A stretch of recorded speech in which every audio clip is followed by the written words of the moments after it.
with and without, 'di ba? Mas naging fuller yung brows ko compared dito sa kabila na sad lang siya, nakabagsak lang siya. Tsaka ang isa pang na-notice ko na napakaganda dito ay pak na pak, wala siyang mga white cast. Kasi yung isa kong ginamit, ang grabe, kahit kinonti ako na yung product, sobrang pa rin yung white cast sa akin.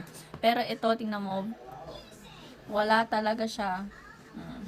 'Di ba? So, gawin naman natin sa kabila kasi nung video ko to, nung nilagyan ko ng brow laminator, naka-off pa pala yung cam. So, i-try natin siya dito sa kabila kong brows. Hindi ko alam kung kailangan ganitohin siya kasi syempre kailangan natin magtipid-tipid. Ayan, so fill in lang natin. Ako ganito ako mag-fill in para to make sure na lahat ng strands ng brows natin ay may product. Ayan, tsaka ko itataas.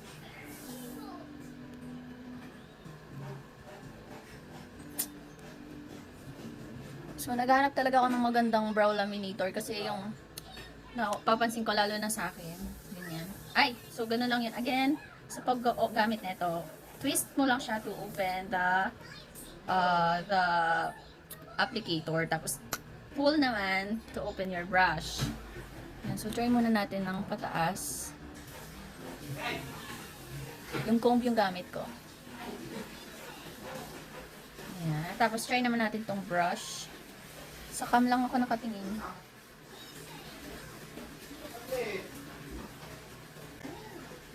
Ayan. Tapos, ang maganda dito, tingnan mo, medyo matagal na siyang nakadikit sa brows ko. Pero, nagagalaw ko pa rin siya. As in, namumove ko pa rin.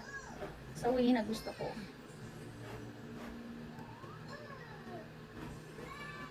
Again, filling na lang natin yung sparse area using our Strokes Microblade Pen Perfector. Diba?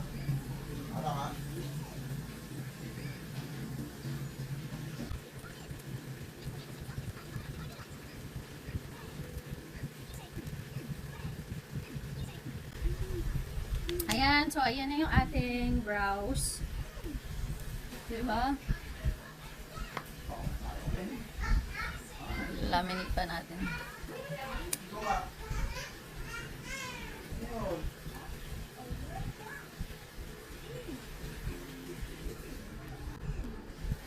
I-test natin siya kung matagal talaga siyang malalaminate sa brows ko.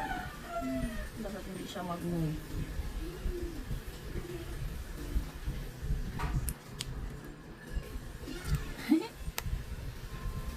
Ayan, so this is our final look, final brows using our ABCD